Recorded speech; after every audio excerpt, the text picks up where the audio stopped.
Okay, that's always a good start. Right, so today, the real challenge. One of the aspects, I think, with it being a business owner, how many of you would say that you're kind of like busy in business? Hands up. See, the reality of this is most people, most business owners, most founders are immensely busy doing the technical stuff in their business and then having to learn how to do everything else. And then I lead everything else, and I'm doing the sales. I've got my team are asking me all the questions. I'm having to head up, every strategy at the table. I'm giving direction. They've got to come to me for decisions. You get the idea. It's a pretty busy place.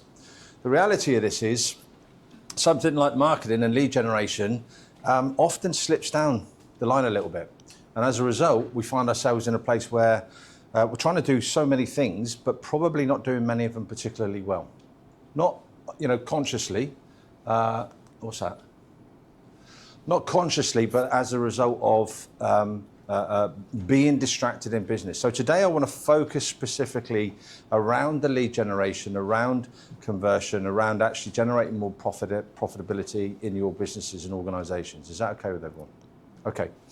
So how many of you can actually hand on your heart say you've got a consistent way of generating leads? Brilliant. You're in the right place then. You're in the right place. It feels like a superpower that businesses need. But how many of you got competition out there that seem to be doing it? Interesting. They seem to be doing it, not necessarily are doing it. So we're going to talk about that today. And the word I want you to focus on here is that one there, consistent. I'll pretty much guarantee that's the bit that's not happening. Okay, consistency. And we'll dive into that probably on more than one occasion. How many of you have a pipeline that's up to date? How many of you have a pipeline where you can actively see how you're moving your prospects through your sales process? How many of you have a sales process?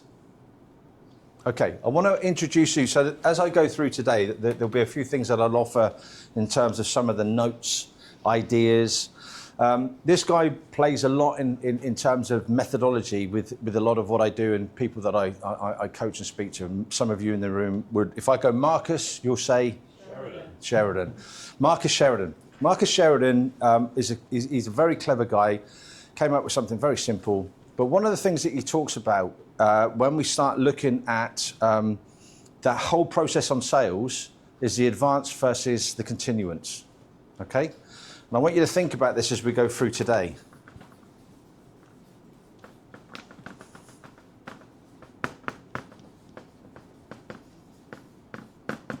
So advance versus a continuance. Who can tell me what the advance is? What should I tell you? Because you're here. You're giving your time up for me to tell you stuff and not for you to tell me stuff. The advance is where you absolutely know the next step for anybody that is in your sales pipeline and joined your sales process.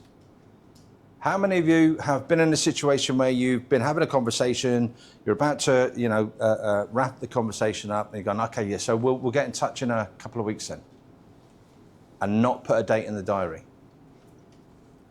That's a continuance. How many of you got people in your sales pipeline at the moment that you've had conversations with that you're going to go back and have another conversation with them in a period of time, but you haven't actually got that date specifically nailed in the diary? And that is one of the biggest challenges. The advance is making sure that next step is diarised. Now, a lot of you will say, well, they might not want to do that right now. And you're right. You've got three options. What are the three options when you're having that sales conversation to move them to the next step? They either say, yep, in which case you definitely put a date in the diary. Agreed? Yes or yes? Yeah. Yes. They either say no, in which case you've worn out your objections, you've gone through the whole process of having that conversation, they've said no categorically, in which case you take them out of your CRM, you take them out of your pipeline, you say, lovely to meet you, if you ever need me, you know where I am. What's the third one? I think about it, which is the no, not now. It's not a no, it's a no, not now. And so when we get a no, not now, what we tend to do is go, okay, I'll give you a call in a couple of months. What I'm suggesting today, and if you want to take one of the big things away today to start making a big difference, is you put that date in the diary and you agree it with them. Okay, no dramas. I'll give you a call back in a month. What about if I call you on Monday, the first Monday in July? That'd be fine. Okay, I'll send you a schedule, drop it into the diary. So you diarise that next step. That's critical. Because if you do that, you're then going to have more of an impact in terms of actually converting. And you'll actually be nurturing and working your pipeline. So I want you to think about the advance and the continuance. How many of you have had a marketing strategy that actually trusts and delivers right now?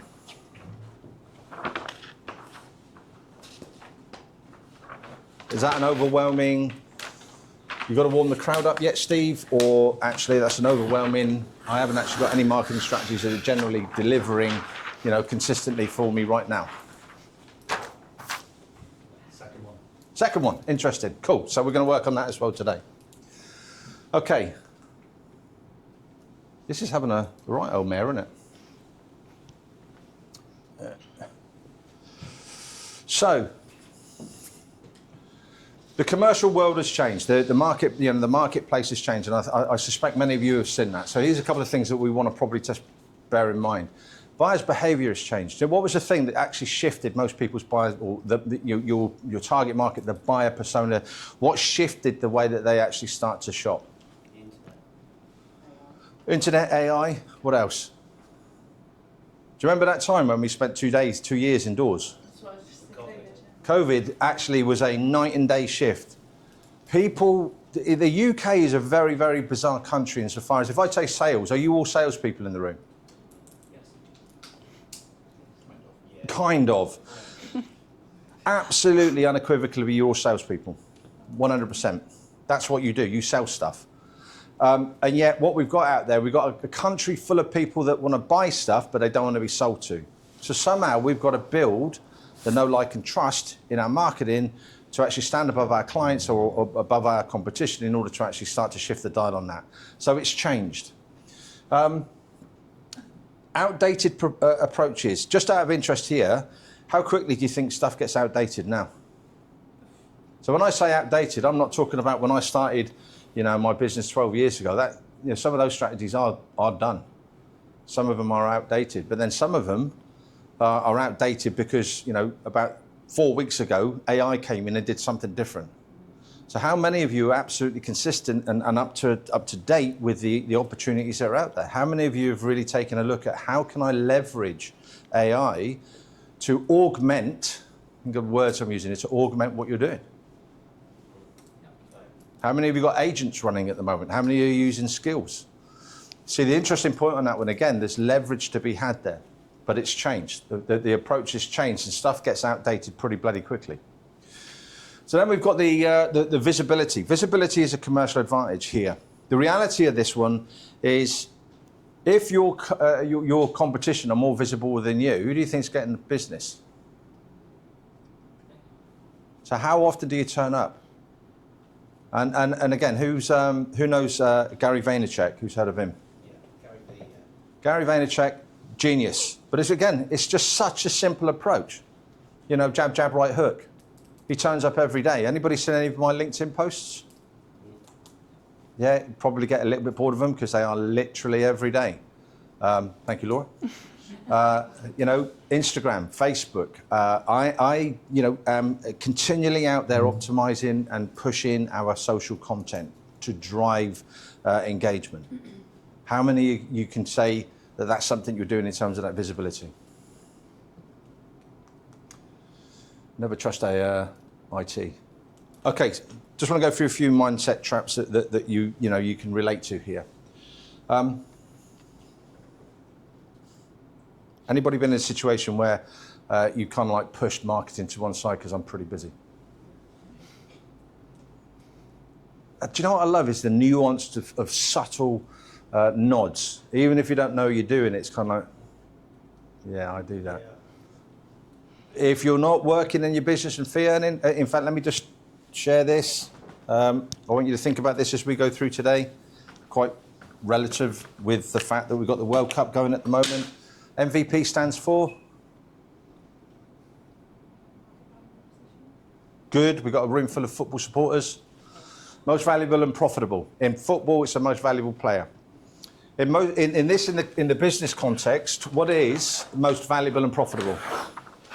What is the most valuable and profitable thing you're doing? No? Fee earning. Second? What's the second most valuable thing? Oh, we got a slow crowd this morning. Second most valuable thing is sales. Who are you talking to? Who's in your sales pipeline? How are you looking at nurturing them? How are you getting them across the line? Third most valuable? Marketing. That's why you're here. Marketing and sales and getting that conversion. So when you look at it in that respect, actually the most valuable and profitable activities that you're doing are fee earning. If I'm doing that, I'll do that all day long. But if I'm not doing that, I need to be doing sales. And if I'm not doing sales, I need to be marketing. How much of that other stuff falls into the way when you should be, out there generating new leads, converting new leads, doing business? Make sense? Now, whether that's you as a business owner or whether that is actually a combination of you and your team, that is an aspect that you've got to address yourself. It might be a case of looking at augmentation in terms of AI and how you bring somebody into that. Target marketing, an expense. I don't know if any of you have done it, but if you look at your cash flow forecast and suddenly you've got a little bit of a pinch point coming up, what are we going to bin? Well, we'll bin marketing. It never ceases to amaze me when I see that come up. We'll stop our marketing because actually we can't afford it. Really? Again, protected cash in the business. And again, as I mentioned here, in terms of that confusing activities with actually outputs that you're striving to achieve. Okay, so the point here today is we want to make sure that you're starting to really drill down and focus on the lead generation and how we can do that. And I'm going to, again, share some strategies, share some ideas, and get you thinking about what that looks like going forward. So, go to your workbooks if you don't mind. And just in the first area, so you've got workbook activity 1. I just want you to go through and answer these questions. We'll give you 5 minutes or so just to get through and do that first piece. And then we'll dive back into the next piece. So if you go in today, you'll see it's session 1 of 7, and you've got a few questions to answer. This stuff will help give a bit of a foundation as we go through for the rest of the session. Any questions? Just give us a shout. Okay, so the point today, I think, when we look at this at this end of the lead generation, there's no structure to it. We're not really focusing on actually how I set this out as a process in the business, give it structure, and have a level of discipline in delivery. It's interesting, because I know there will be delivery out there because we can automate so much of it, through AI and Claude, through Publer, Hootsuite. There's so many different ways we can do it. But then we've got all of this automated content going out there. And I think, as Laura will talk about in a little while on LinkedIn, we never then take the time to engage with the audience that you started to engage with. And so you're getting these comments coming up that are just landing blind. You're not checking in terms of what's the activity that's going on in terms of I put an article out on my website and then I don't see the comments coming in because I'm not checking them. So we can feel artificially busy without actually driving the net results. So I want to share with you now this framework. I've used this now for over 13 years and I've seen this succeed with multiple businesses. How many of you in the room would be self-diagnosed as high details individuals? Anybody? Hands up. No surprise in terms of what you do. And nice to know, by the way, all you guys need to chat. Architect. Oh my God. The point with that is the rest of you are going to really struggle with this bit. And this is the bit that you really want to dive into because there's a bit of data that goes behind it when you start to know the numbers and work on the numbers. But let me take you through it. So, the first 2 areas here, so the first 2 levers I want to talk about is lead generation times your conversion percentage. Lead generation times your conversion percentage. What lead generation are we doing at the moment? Shout out some lead generation we're doing. LinkedIn posts. LinkedIn. What else? Outreach. Outreach? Direct outreach? So as in email or picking up the phone? Messaging on LinkedIn. LinkedIn, so messaging. Yeah, what else? Strategic partners. Strat, yeah. Networking. Or if you're down here, not working, networking. Yeah, what else? Insta. Other social media, yeah. Social media. Newsletters. Newsletters. Yeah, keep going. Email. Email. Phone calls. Phone calls, which is direct. We had that chat. Which I'm not doing. Phone. Who cold calls? Anybody like cold calling? Absolutely not. You are an anomaly, Dave. Well, I deal with the US. I know. Here's an interesting point today. So 12 years ago, and probably after a couple of years, I got my first clients through cold calling. Hate it with a passion. People are so bloody rude. And kind of like, just because I find you out of the blue. Admittedly, today, you're not even talking to a person most of the time. You're talking to somebody who's AI. When they're not somebody, it's just talking to AI. But cold calling's back. Why? Human. Go on. People like people. Yeah. Well, why is it actually back? What's the significant? There's a big change. So when I started the business, and it's only 13 years ago, Yellow Pages, anybody remember that? And judging by the room, if anybody says no, you're a liar. Yellow Pages. I opened up Yellow Pages, started going through and phoning businesses. You know, start with architects because they were at the front, and then work me through to zoologists at the back end. Then it all died, and everyone was massively against it. Now we've got AI doing the calls. But if you get this right, and it's a part of a process structure system, a mobile phone, you're connected to somebody. The mobile phone is connected to who? The decision maker. Cold calling is an option, and it's not necessarily one to just dispel. Any others?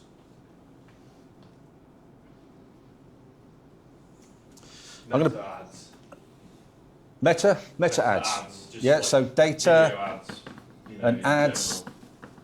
Yeah. This one here, PMP. Anybody know what that stands for? Phone, mail, phone. So I said about the call. You can make a call to someone, send something through to them, have a follow-up call that's in the letter that you sent them through to them. So there's a whole bunch of different things that we can do on the actual lead generation. Conversion. What can we do on conversion? Who has conversion strategies in place? Set up a funnel. So we've got a funnel so we can actually make sure. Yeah, and Like CRM, Some type. 100%. What else can we do on conversion? How many of you work hard in terms of your value proposition? How many of you have dealt with and have a very comprehensive insight to dealing with objections?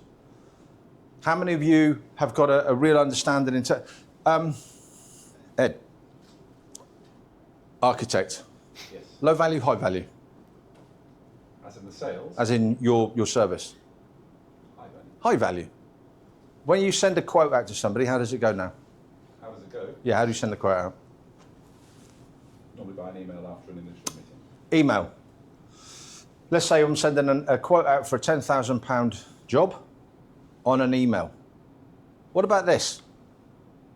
Goes into a pack. Pack gives you details and information about the business, the services, what we do, where the value are, the team, yada, yada, yada. It gets a nice glossy pack. And inside there's an instruction piece that says how to read our quotes or our proposals. The proposal goes in on Conqueror.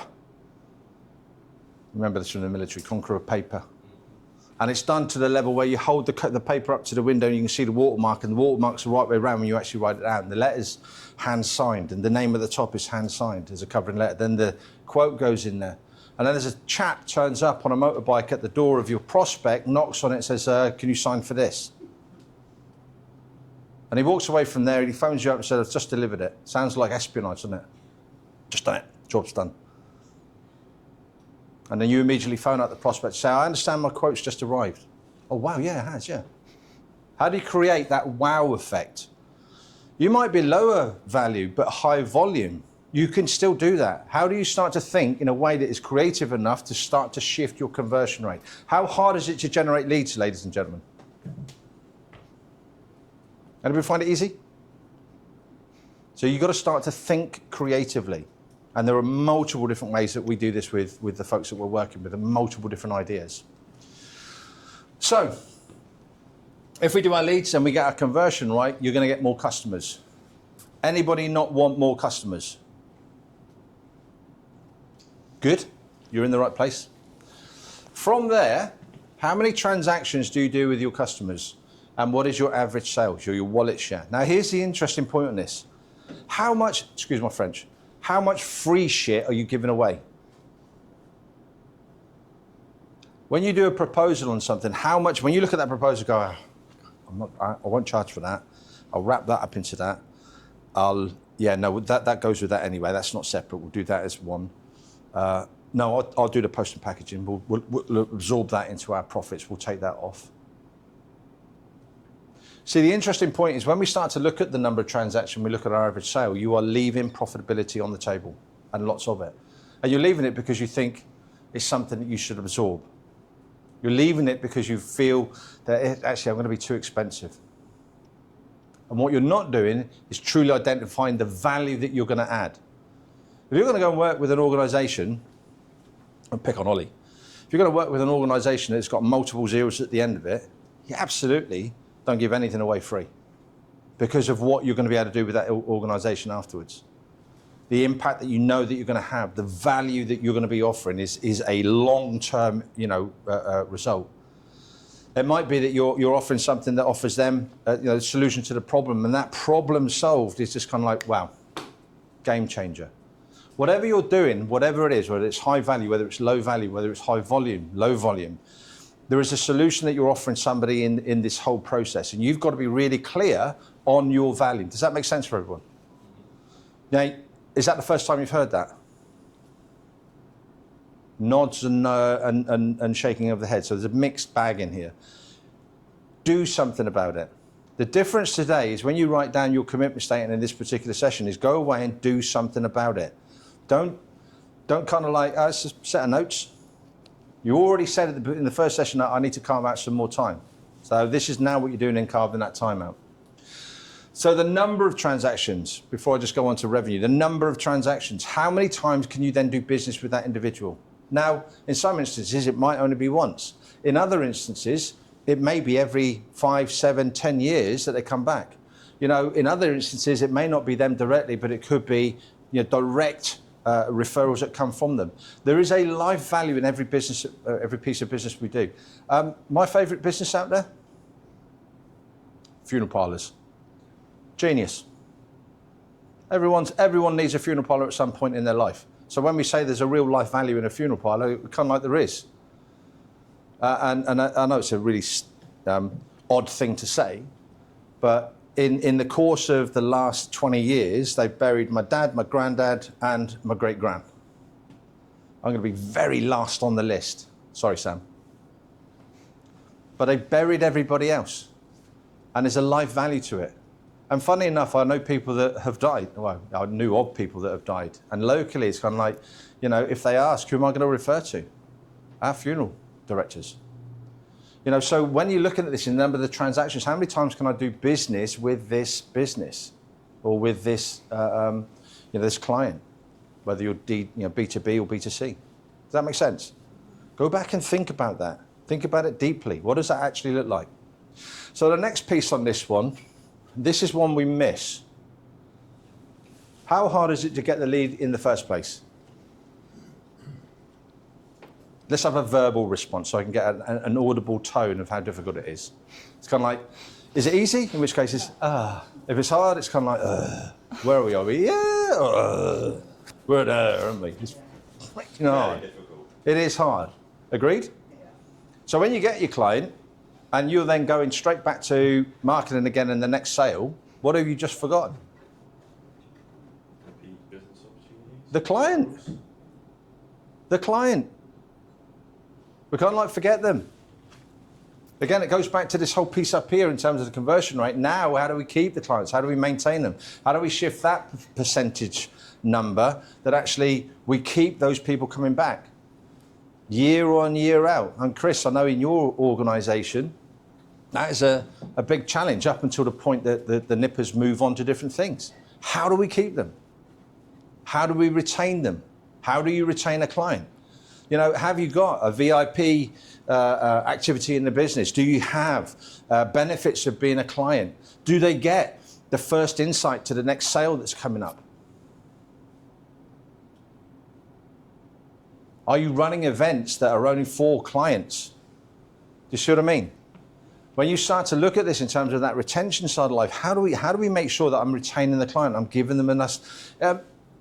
Anybody that knows our LinkedIn and Sam, you know, Sam, what's your heading on LinkedIn? Don't tell me you forgot. Sam is our client relationships. I've got a couple of clients in the room. What would you say is notable about Sam's activity that kind of like creates a little bit of an R now and again? Well, she's upped her activity recently. She's increased her activity recently. And birthdays? Oh yeah, absolutely. Anniversaries. I mean, I always get blamed for it, but Sam does it. So write this down for retention. Critical, non-essentials. Critical, non-essentials, CNEs. A critical non-essential is the small thing that creates a massive shift. So Sam, I say Sam, I should say we, but Sam is a legend when it comes to like remembering anniversaries, celebrating with the clients, birthday cards to their kids. It's quite funny actually, the very first time that happens, and especially if their kids are teenagers, they come to a session, it's kind of like, we got a birthday card from you. Oh yeah, I know. Yeah, I remembered.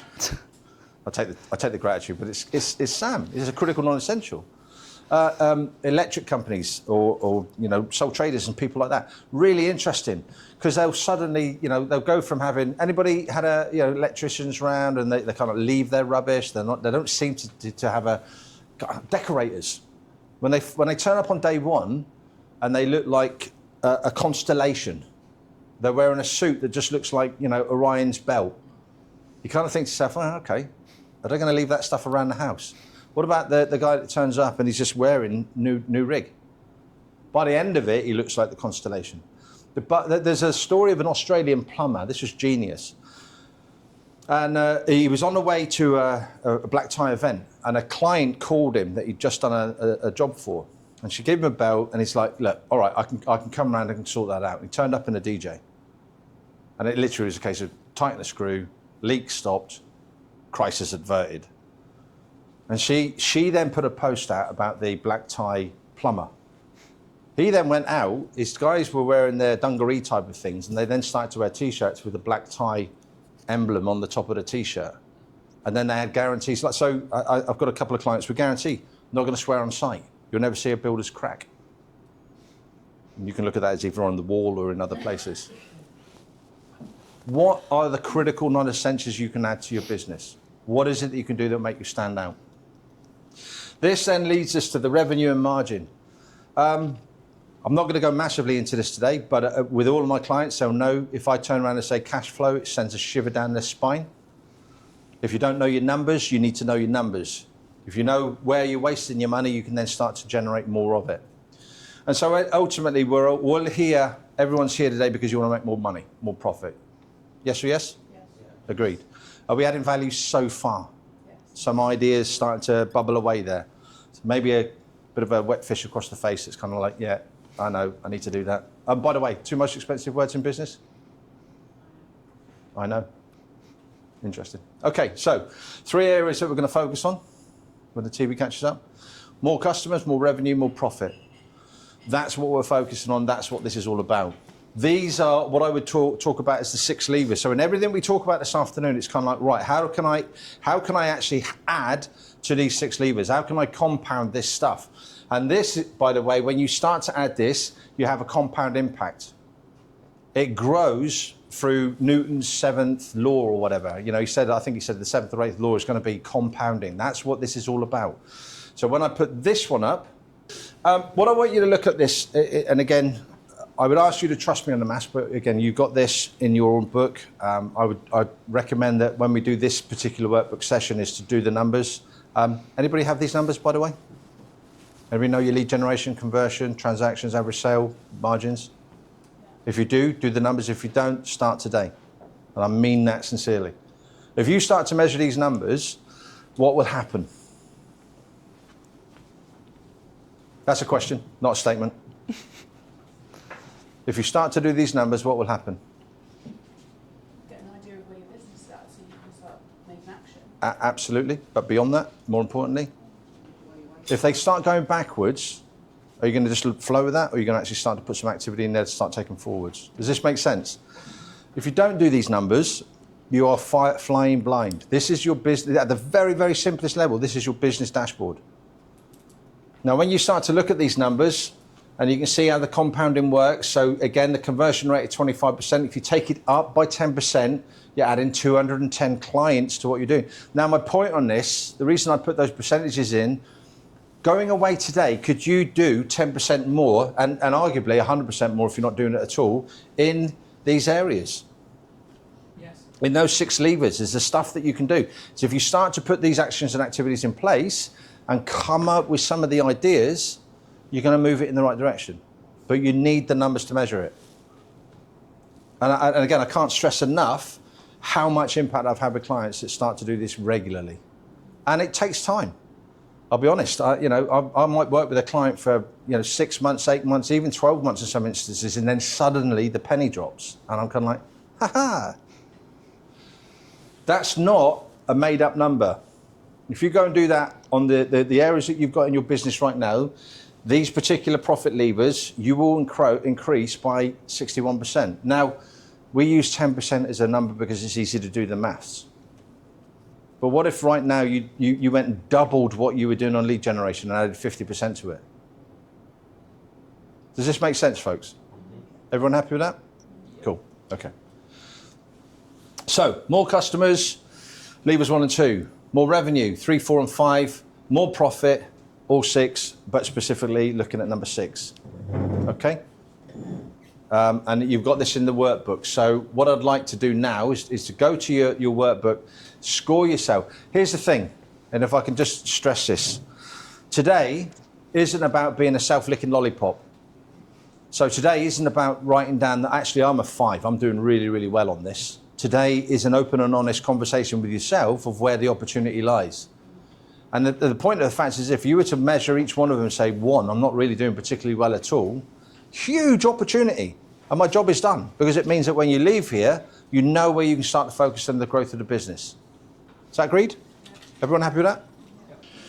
By the way, where you do your numbers, if you don't know the numbers at the moment, have a good guess at them, and then put a target to it. One of the really great ways that you can use the 6 ways is actually on a monthly basis to actually drive targets. So you can put if you will, a 6 ways budget down, and then you can actually set targets to for growth.